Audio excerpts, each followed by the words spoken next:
أنتم إلا في ضلال كبير. وقالوا لو كنا نسمع أو نعقل ما كنا في أصحاب السعير.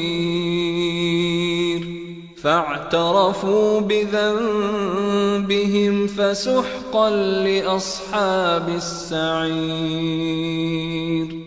إن الذين يخشون ربهم بالغيب